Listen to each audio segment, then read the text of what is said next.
بڕیار وایە ساڵی داهاتوو عێراق بڕاتە ناو هەڵبژاردنێکی نوێ و بە سیستەمێکی نوێ لە یاسای هەڵبژاردندا کە بەشێک لە شارەزایان پیان وایە گۆڕانکاریەکی بەرچاو دروست دەکات لە شەقامی سیاسی وڵاتەکەدا.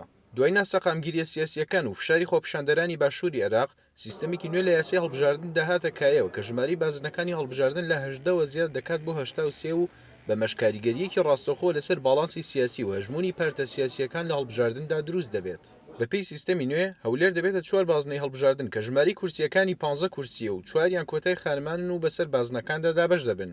پارێزگای سلێمانی 5 بازنەی هەڵبژاردن لە خۆ دەگرێت و ژماری کورسیەکانی 18 کورسیە کە 5یان کۆتای خانمانن و بەسەر بازنەکاندا دابەش دەبن. پارێزگای دهۆکیش 3 بازنەی هەڵبژاردن لە خۆ دەگرێت و ژماری کورسیەکانی 11 کورسیە کە 3یان کۆتای خانمانن و 1 کورسی کۆتای کریستیانە و بەسەر بازنەکاندا دابەش دەبن. پەیمانگای کوردی بۆ هەڵبژاردن لە ماوەی ڕابردوودا هەستاوە بە ئامادەکردنی راپۆرتێکی تایبەت لەسەر سیستەمی نوێی هەڵبژاردن لە عێراقدا و بە بەکارهێنانی دەنگ و قەباری هێزی پارتە کوردستانیەکان لە دوایین هەڵبژاردندا شیکاریەک دەکەن بۆ ئەوەی چ پارتێکی سیاسی دەبێتە خاوەنی چەند کورسی لە هەرێمی کوردستاندا.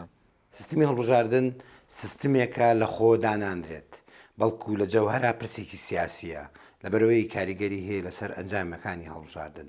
هەر بۆیە جیاوازی نێوان ئەو یاسایی پێشوو کە لە عێراقا هەبوو لەگەڵم یاسایە لە سیستمی هەڵبژاردنەکەیەتی بە پلەی سەرەکی. سیستمی هەڵبژاردنیش بریتە لە گۆڕینی دەنگی دروستی دەنگدەران بۆ کورسیەکانی ئەنجومەنە هەڵبژێردراوەکان لەگەڵ ئەوەت گۆڕی لە پاڵیا بازنەی هەڵبژاردنەکان قەباری بازنەی هەڵبژاردنەکانە گۆڕێ لەگەڵ یا ژماری بازنەکانی هەڵبژاردنیش دەگۆڕێ.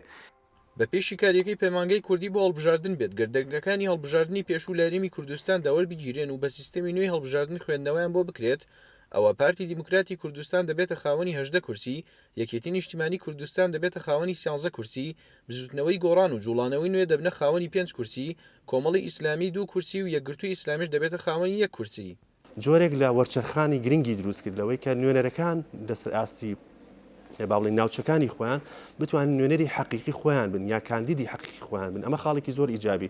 خاڵێکی ئیجابی تر ئەوەیە کە لە فراوانکردنی مەودای بازنەکانە و بچووک بوونەوەی بازنەکان باشە لەسەر ئاستی ناوچەیەوە وتم لە پارێزگاوە بۆ سەر ئاستی قەزا و ناحیەکان ئەمە ژواکە ڕکابەرێکی بەهێز دروستکە لە نێوان کاندیدەکانە و ئەبێ ئەحزابی سیاسی بیر لەوە بکاتەوە کە کاندیدی بەهێز با بڵین کەسایەتی بەهێز کاندید بکە بۆ هەڵبژاردننی داهاتووی عێراق کە وا بڕیارە لە 6/6/2021 ئەنجام بیرێ. هەر بە پێی راپۆرتەکە لەگەڵەوەی ئەم سیستەمەڕی لە حزبە بچووکەکان دەگرێت ببنە خاوەنی کورسی و ناچاریان دەکات هەوپەیمانی ببەستن لە هەمان کاتیشدا ڕێ بە کاندیدی سربەخۆی بەهێز دەدات براوە بێت و لە زۆر بازنەشدا حزبەکان هەوڵی کاندیدکردنی ژنان بدەن بۆ بردنەوەی کورسی کۆتای خانمان. ڕێباز مەجید، دەنگی ئەمریکا، سلێمانی.